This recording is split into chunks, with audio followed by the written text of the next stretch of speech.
Og karon nata diri sa bukid, so wani ko ninyo atong tirada ron is manguha tag kapayas og karlang og mobalik na butag pamaligyag kapayas karon nga kinuskos kay daghan na bud nangita og pila na bud ka adlaw, murag bulan na pud wala ta ka pamaligya. So mao to daghan nang utana anong wala daw ko na maligyag kapayas. So mao ni karon nata diri sa bukid, so manguha tag kapayas nga atong kuskuson og ibaligya og atong kuhaon nga karlang is konsumo ra na nato pang merinda lang ba.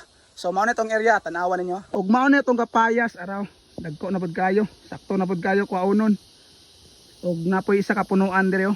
So duha ka punuan natong kuhaon karon kay ang uban wala pa namungag balik kay giharvest na to tong niaging bulan, so wala pa ka pamunga. So kanilang duha ka punuan ang naibunga ron.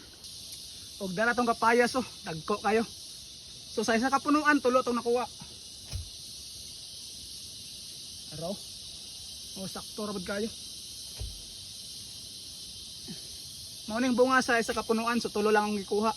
Og mao ni itong tanan nakuha nga kapayas. So natay 5 ka buok diri ah. Sa isa ka punuan kini na so kanang duha lang ang gikuha. So 5 tanan na tong nakuha ron. So mao ni itong dalaon. Nya butangan pa tong karlang, so medyo bugat-bugat na ni. Og mao ni itong nakuha oh. So dili ni sa karlang, ang tawag ani diri sa mga maluli. So lahi ang karlang na dira sa ubos. So kaon na to na ron. So kani maluli ning tawag diri sa mga. Lami pud ni sa kaunon. Dataan ba niya sukaran. So gamay lang bunga sa isa ka punuan araw. Sa atong gitanam og balik. So dirita sa karlang. Darang karlang. So mao ning karlang pula siya. Ngani ang lawas oh, nga pula-pula. So ang maluli is puti. So mao ning bunga sa karlang. Gidagandagan ang bunga sa karlang nato no. So napay uban diri oh. So kanila atong kuhaon sa kapunuan. Puto na to sako.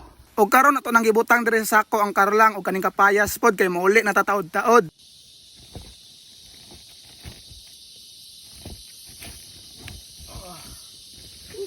Tama pod. Ug maapod ni ang view sa tong area no, so dire lang ni siya makita sa Sitio Dalumay, Barangay Caburanbig. Og dire pauli na ta.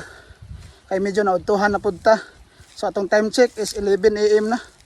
So kita-kits na lang sa next upload everyone. Bye. I love you all.